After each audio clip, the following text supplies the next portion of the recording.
சின்ன மருமகள்ல அடுத்த நடக்க போகுதுன்னு வாங்க பார்க்கலாம். ராஜாங்க ரொம்ப தீவிரமா யோசிச்சுக்கிட்டு இருக்காரு. அப்ப வீட்டுல இருக்கிறவங்க எல்லாருமே ராஜாங்கத்தோடைய முகத்தை பார்த்துக்கிட்டு இருக்க. அப்பதான் சேது, என்னப்பா ரொம்ப நேரமா யோசிச்சுக்கிட்டு இருக்கீங்க அப்படின்னு சொல்லி சேது கேட்க, சேது இந்த தேர்தல இருந்து நீ வாபஸ் வாங்கிறேன் அப்படின்னு சொல்லிட்டு ராஜாங்க சொல்லவும், அப்பா என்னப்பா அப்படின்னு சொல்லி சேது கேட்க, இல்ல சேது இந்த தேர்தல்ல நீ தோக்க கூட வாய்ப்பு இருக்கு அப்படின்னு சொல்லிட்டு ராஜாங்க சொல்லவும், அப்பதான் ஈஸ்வரி, என்ன மாமா நீங்களே சேதுவை தோத்துருவான்னு சொல்றீங்க, எப்படி மாமா அப்படின்னு சொல்லிட்டு இங்க ஈஸ்வரி எப்படி மாமா அப்படின்னு சொல்லி ஈஸ்வரி கேட்கவும், அப்பதான் ராஜாங்கம், போட்டி போடுறது யாரு தெரியுமா, நீ சுயேட்சையா தான் போட்டி போடுற. ஆனா எதிர்கட்சிக்காரங்களெல்லாம் எதிர்த்து கூட நீ போட்டி போட்டுடலாம். ஆனா சோழவந்தான் தொகுதியில பெண்கள் வாழ்வுரிமை பேரியக்க கட்சி சார்பாக தமிழ்ச்செல்வி போட்டி போடுறா. பத்தாவதுக்கு அந்த இயக்கத்தை வச்சு நடத்துற லட்சுமிக்கு மக்கள் கிட்ட எக்கச்சக்கமான ஆதரவு இருக்கு. போன தடவை அவங்க இயக்க சார்பா யாருமே போட்டி போடல. ஆனா இந்த தடவை போட்டி போட வேட்பாளரை யாரு தேர்ந்தெடுத்திருக்காங்க, நம்ம வீட்டுல இருந்தே நம்ம கைய வச்சே நம்ம கண்ணை குத்துற மாதிரி தமிழ்ச்செல்வியை தேர்ந்தெடுத்திருக்காங்க. போதாதுன்னு சோழவந்தான் தொகுதி பெண்களுக்கான தொகுதியாவும் அறிவிக்க போறதா பேச்சுவார்த்தை அடிபட்டுக்கிட்டு இருக்கு. இப்படி பெண்கள் வாழ்வுரிமை பேரியக்க கட்சி சார்பாக தமிழ்ச்செல்விய சோழவந்தான் தொகுதியில போட்டியிட வச்சா பெண்கள் ஓட்டு மொத்தமாவே தமிழ்ச்செல்விக்கு தான் விழுகும். அதனால இந்த தேர்தலில் நீ தோக்க கூட வாய்ப்பு இருக்கு அப்படின்னு சொல்லிட்டு ராஜாங்க சொல்லவும், ஆமா இந்த தேர்தல்ல சேதுவை எப்படியாவது ஜெயிக்க வைக்க வேண்டியது எங்க பொறுப்பு.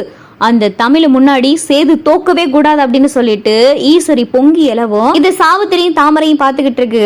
என்ன இவ ரொம்ப தான் பொங்கி எழுறா அப்படின்னு சொல்லி சாவித்திரி பாத்துக்கிட்டு இருக்கையில அப்பதான் சேது, அப்பா என்ன வேணாலும் நடக்கட்டும், அத தேர்தலுடைய முடிவுல பாத்துக்கலாம். இந்த தேர்தலில் ஜெயிக்க போறது இந்த சேது தான் அப்படின்னு சொல்லி சேது ஆக்ரோஷமா பேசி கிளம்பிடுறாரு. அப்பதான் சித்ரா ஈஸ்வரி கிட்ட, என்னம்மா இந்த சேதுவை ஜெயிக்க வைக்கணும்னு சொல்லிட்டு பெரிய பாட்ட சொல்லிக்கிட்டு இருக்கு அப்படின்னு சொல்லி சித்ரா கேட்கவும், இங்க பாருடி, இந்த சேது தேர்தலில் இப்ப போட்டி போட்டான்னு வையேன் அவன் தோக்குன்னு தான் நான் நினைப்பேன். ஆனா எதிர்த்து அந்த தமிழ்ச்செல்வி போட்டி போடுறா, அந்த தமிழ்ச்செல்வி மட்டும் ஜெயிச்சிடவே கூடாது. இந்த சேது ஜெயிச்சா கூட நமக்கு பெரிய பிரச்சனை கிடையாது. ஆனா அவ ஒருவேளை ஜெயிச்சு இந்த சோழவந்தான் தொகுதியில எம்எல்ஏவா ஆகி அதுக்கப்புறம் அவ அமைச்சர் ஆயிட்டானா அப்புறம் நம்மளுடைய மரியாதை என்ன ஆகுறது? அவ பாட்டுக்கு ஏதாவது அமைச்சராகி என்னத்தையாவது செஞ்சு விட்டுட்டானா? அதனாலதான் இந்த எம்எல்ஏ போஸ்ட்ல கூட அவ தோத்து போகணும், டெபாசிட் கூட வாங்காத அளவுக்கு அவ மண்ணை கவ்வணும். அதுக்கு நம்ம ஏதாவது ஒண்ணு செய்யணும் அப்படின்னு சொல்லிட்டு சித்ரா கிட்ட ஈஸ்வரி கேட்கவும், அப்பதான் சித்ரா, ஏமா அந்த பெரியப்பா கூட சொன்னாரே, அந்த யாரு லட்சுமியா அந்த இயக்கத்தை வச்சு நடத்துறவங்க, அவங்க கிட்ட ஏமா நம்ம டீல் பேசக்கூடாது, இந்த தமிழ்ச்செல்விய வேட்பாளரா நிக்க வைக்க கூடாது, வேற யாரையாவது நிக்க வைங்க, தமிழ்ச்செல்வி அப்படி இப்படின்னு சொல்லிட்டு அவங்களுக்கு கொஞ்சம் பணத்தை கொடுக்க கூடாதா அப்படின்னு சொல்லி சித்ரா சொல்லவும், அடியே அவ பணம் வாங்குவான்ற அப்படின்னு சொல்லிட்டு ஈஸ்வரி கேட்கவும், ஏமா பணத்துக்கு மசியாதவங்க யாருமா இருக்க போறா, நம்ம கொஞ்சம் அமௌண்ட் அதிகமாவே பேசுவோம், சேது ஜெயிக்கணும்னா அந்த தமிழ்ச்செல்வியை தோக்கணும் தானே, பத்தாவதுக்கு அவ இந்த தேர்தலையே நிக்க விடாத அளவுக்கு நம்ம பண்ணணும் தானே, அப்ப அவங்க கிட்ட போய் பேசுவோம் அப்படின்னு சொல்லி சித்ரா சொல்லவும், இதை ஈஸ்வரின் சரின்னு கேட்டுக்கிட்டு ஈஸ்வரி லட்சுமியை போய் பார்க்க போகுது. அங்கே லட்சுமியை போய் பார்த்துட்டு, நான் யாருன்னு தெரியுமா அப்படின்னு சொல்லி ஈஸ்வரி சொல்லவும், நீங்க யாரு, உங்களை நான் இதுக்கு முன்னாடி பார்த்தது கூட கிடையாது, திடீர்னு வந்தீங்க உட்காந்தீங்க, யாருன்னு தெரியுமான்னு கேக்குறீங்க, நீங்க யாருங்க முதல்ல அப்படின்னு சொல்லி லட்சுமி கேட்கவும், அமைச்சர் ராஜாங்கம் இருக்காருல்ல, சாரி முன்னாள் அமைச்சர் ராஜாங்கம் இருந்தாருல்ல அகில இந்திய கட்சி சார்பா, அவருடைய தம்பி சம்சாரம் தான் நான், என் பேரு ஈஸ்வரி அப்படின்னு சொல்லி ஈஸ்வரி சொல்லவும், சரி என்ன விஷயமா என்னை பார்க்க வந்திருக்கீங்க அப்படின்னு சொல்லிட்டு லட்சுமி கேட்கவும், உங்களுடைய இயக்க சார்பாக தமிழ்ச்செல்வி போட்டி போடுறான்னு கேள்விப்பட்டோம், தமிழ்ச்செல்வி எங்க வீட்டுல தான் ஒரு காலத்துல ராஜாங்க வீட்டு சின்ன மருமகளா இருந்தா அப்படின்னு சொல்லி லட்சுமி சொல்லவும், பரவாயில்ல அதுக்கு என்ன இப்ப அப்படின்னு சொல்லி லட்சுமி கேட்கவும், சரி வளவளன்னு பேச விரும்பல, நான் இப்ப ஸ்ட்ரைட்டாவே பேசுறேன், தமிழ்ச்செல்வி இந்த தேர்தலில் போட்டி போடக்கூடாது, தமிழ்ச்செல்வி வேட்பு மனுவை வாபஸ் வாங்கணும், உங்க இயக்க சார்பா வேற யாரையாவது போட்டி போட சொல்லுங்க, ஆனா தமிழ்ச்செல்வி இந்த தேர்தலில் போட்டி போடக்கூடாது, அதுக்கு எவ்வளவு செலவானாலும் பரவாயில்ல,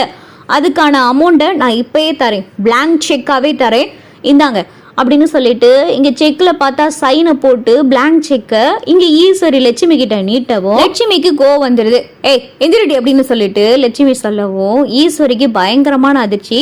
ஏய் பார்த்து பேசு அப்படின்னு சொல்லி ஈஸ்வரி சொல்லவும், உங்ககிட்ட என்ன பார்த்து பேசுறது, யாரு நீ முதல்ல, நீயா வந்த பிளாங்க் செக்கை நீட்டுற, தமிழ்ச்செல்வி வேட்பு மனுவை வாபஸ் வாங்கணும்னு சொல்ற, இவ்வளவு பயம் இருக்கிற நீ தேர்தலில் பார்க்கணும், தேர்தல்ல யாரு ஜெயிச்சு வரான்னு அங்கெல்லாம் உன் வீரத்தை காட்டணும். இங்க வந்து ஏதோ பிளாங்க் செக் நீட்டிக்கிட்டு இருக்க. உன்கிட்ட வந்து காசு கேட்டாங்களா? ஒழுங்க மரியாதை அந்த செக் எடுத்துட்டு வெளியே போகும்போது அப்படின்னு சொல்லி லட்சுமி சொல்லவும், இங்க பாரு, நல்லா யோசிச்சு பேசு. பிளாங்க் செக், இதுல நீ எத்தனை லட்சம் எத்தனை கோடி வேணாலும் ஃபில் பண்ணிக்கலாம். இங்க பாரு, நான் கொடுக்குற காசை வாங்கிக்கி தமிழ்ச்செல்வியை வேட்பு மனுவை வாபஸ் வாங்க நீ சொல்லணும்.